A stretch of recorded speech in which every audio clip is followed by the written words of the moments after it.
Hello class 12 chapter 2 electric potential and capacitor. अब यहाँ पर टॉपिक क्या है? Electric potential. मतलब यहाँ पर इलेक्ट्रिक पोटेंशियल की डेफिनेशन और यूनिट और डायमेंशन पढ़ेंगे। ठीक है, अब देखिए यहाँ पर इलेक्ट्रिक पोटेंशियल क्या होता है। आपको फॉर्मूला बता रही हूँ मैं। यहाँ पर वर्क डन जो है उसको अगर हम मैग्नीट्यूड ऑफ टेस्ट चार्ज से डिवाइड करते हैं उसको हम कहते हैं इलेक्ट्रिक पोटेंशियल। ठीक है, तो चलिए डेफिनेशन समझते हैं। The ratio of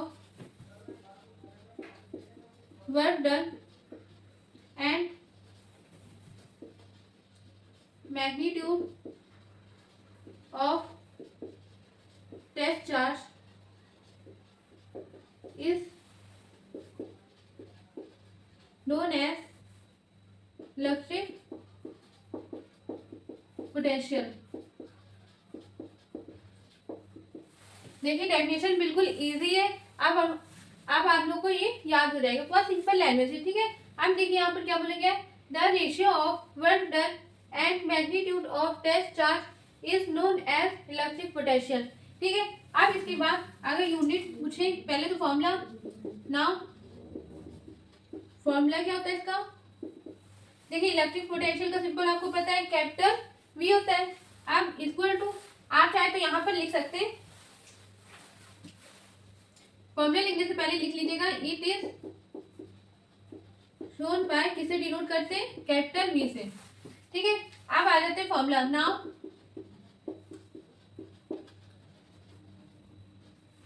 फॉर्मूला क्या होता है, वी इक्वल टू, अब यहाँ पर वर्क डन, तो वर्क डन का सिंपल क्या होता है, W magnitude of test charge, यहाँ पर क्यू नॉट। ठीक है, अब ये आपको पता है फॉर्मूला। ठीक, अब इसके बाद यूनिट ऑफ इलेक्ट्रिक पोटेंशियल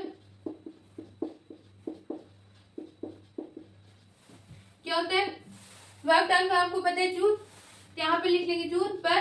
अब चार्ज के क्या होता है, कॉलम, तो जूल पर कॉलम। ठीक, अब इसके बाद डायमेंशन में आ जाए, तो डायमेंशन क्या होती है, dimension of electric potential. Work done का क्या होता है, M L T minus two. ठीक, अगर आपको डायमेंशन नहीं याद है तो याद कर लीजिएगा। देखिए डायमेंशन निकालने को आता है। अगर आपको सीधे डायरेक्ट इलेक्ट्रिक पोटेंशियल को याद है तो अच्छी बात है, अगर नहीं याद है तो वर्क डन का याद कर लीजिए और चार्ज का। चार्ज से क्या होता है, ए टी। ठीक है, तब आप उसको सॉल्व करके निकाल सकते हैं। ठीक है, तो ध्यान से देखिए, यहाँ पर एम एल स्क्वायर टी की पावर वन है, ऊपर जाएगा -1, तो -3 ए -1, ये आ गया डायमेंशन इसका इलेक्ट्रिक पोटेंशियल का। देखिए ये क्वेश्चन 2 नंबर 3 नंबर का आता है। इलेक्ट्रिक पोटेंशियल की डेफिनेशन, यूनिट और डायमेंशन आप उसको एक्सप्लेन करके बताइएगा। ठीक है, अब यहाँ पर डायमेंशन क्या है, M L two T minus three A -1। ठीक है, अब हम मिलते हैं अगले नेक्स्ट टॉपिक में। अब देखिए क्लास आप लोग ने नोट कर लिया होगा। अब ये देखिए यहाँ पर क्वेश्चन क्या है, मतलब यहाँ पर पेपर में ये क्वेश्चन जरूर आता है। क्या बोला गया, relation between electric potential and electric field. मतलब आपको इलेक्ट्रिक पोटेंशियल और इलेक्ट्रिक फील्ड का रिलेशन बताना है। आपको अच्छे से पता है इलेक्ट्रिक पोटेंशियल का सिंबल क्या होता है, सबसे पहले आपको ये बताना चाहिए, कैपिटल वी। अब इलेक्ट्रिक फील्ड का सिंबल क्या होता है, ई। ठीक है, अब यहाँ पर समझते हैं क्या बोलना है, रिलेशन हमको निकालना है दोनों के बीच का। तो चलिए सॉल्व करते हैं। According to the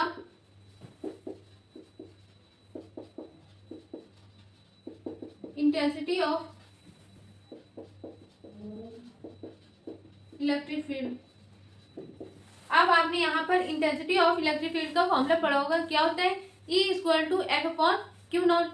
ठीक है, तो यहाँ पर लिख लेंगे E equal to F upon Q naught. ठीक है, एफ क्या है, फोर्स, क्यू नॉट क्या है, magnitude of test charge.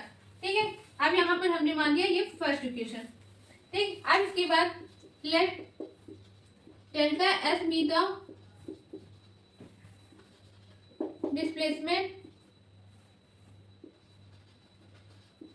By charge.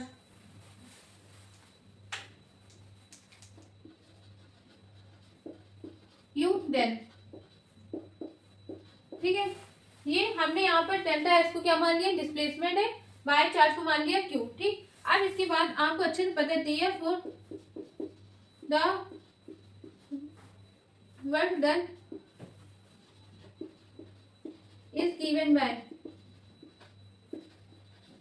Work done का आपको फॉर्मूला बताया, W equal to force into displacement होता है। अब यहाँ पर देखिए डेल्टा एस को हमने क्या मान लिया, डिस्प्लेसमेंट टू डेल्टा एस, ठीक है, ये फॉर्मूला हो गया। अब इसके बाद यहाँ पर डेल्टा लगा देंगे, क्यों, क्योंकि डिस्प्लेसमेंट अगर छोटा है तो वर्क डन भी क्या होगा, छोटा आएगा, ठीक है। अब यहाँ पर हमने delta W equal to minus F into delta S.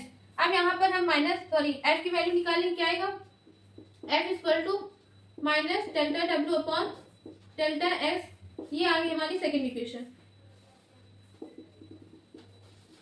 ठीक। अब इसके बाद कैसे सॉल्व करना है, लिखेंगे from equation first and second.